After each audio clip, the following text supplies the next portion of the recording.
నమస్తే అండి. నమస్తే అమ్మా. మన డిప్యూటీ సీఎం కళ్యాణ్ గారు రీసెంట్ కాకినాడ క్రాకర్స్ విషయం తెలిసిందే. ప్రభుత్వం నుంచి 20 లక్షలు, కేంద్రం నుంచి 2 లక్షలు హెల్ప్ చేశారు. ఎలా అనిపిస్తుంది? అది అంటే ప్రమాదవశాత్తు అది జరిగినా కానండి, నిజంగా చెప్పాలంటే అలా జరగకూడదు. ఏ మనిషి ప్రాణాలు ఒక ఆపదల నిమిత్తం లేదా ప్రమాదవశాత్తు చనిపోకూడదని అయితే నేను కోరుకుంటున్నాను. కానీ ఏంటంటే ఇది క్రాకర్స్ ఇటువంటి సందర్భాలు ఏంటంటే ప్రమాదాలు అంచిన వాళ్ళు పనిచేస్తున్నట్టే లెక్క.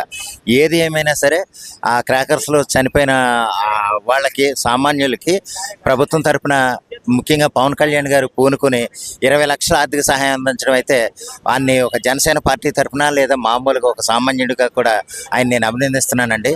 ఏదేమైనా సరే ఒక సామాన్యులకి ఒక భరోసాగా ఆదాయం ఉంటుందనేది నేను నమ్ముతున్నాను. కళ్యాణ్ గారు కోప్పడ్డారు. ఈ విషయంలో చాలా మంది సస్పెండ్ చేశారు, ఎందుకు ఇలాంటివి చేస్తున్నారని. సో అది కోపడ్డం అంటేనండి, ఒక మనిషి జీవితం అనేది మామూలు విషయం కాదు.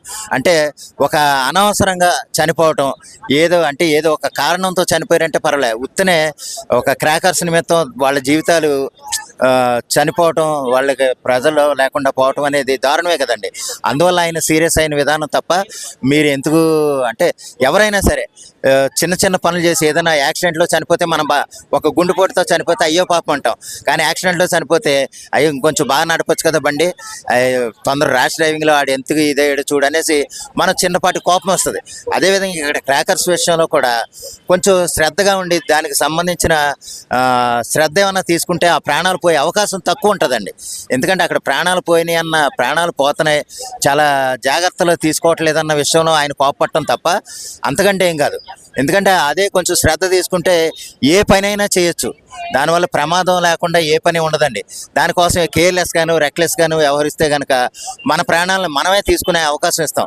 దానివల్ల కొంచెం ఇటువంటి క్రాకర్స్ విషయంలోనూ కొన్ని ప్రమాదాలు జరిగే విషయంలో ఆ చేసే పని వాళ్ళే కొంచెం శ్రద్ధ తీసుకోవాలండి. మీ ప్రాణాలను మీరే కాపాడుకోవాలి తప్ప వేరే వాళ్ళ తర్వాత ఎవరు వచ్చి కాపాడుతానన్న విషయాలు మాత్రం మర్చిపోండి. తర్వాత ఏ డబ్బులు వస్తాయన్నది ఏంటంటే అది మీరు ఉన్నా లేకపోయినా అది వేస్ట్. మీ తర్వాత వాళ్ళకి అందుతుంది, దానికి ఏదైనా ఉపయోగం ఉంటుందేమో. కానీ మీరు పోయిన తర్వాత అది మంచిది కాదండి. మీరు శ్రద్ధగా తీసుకోండి.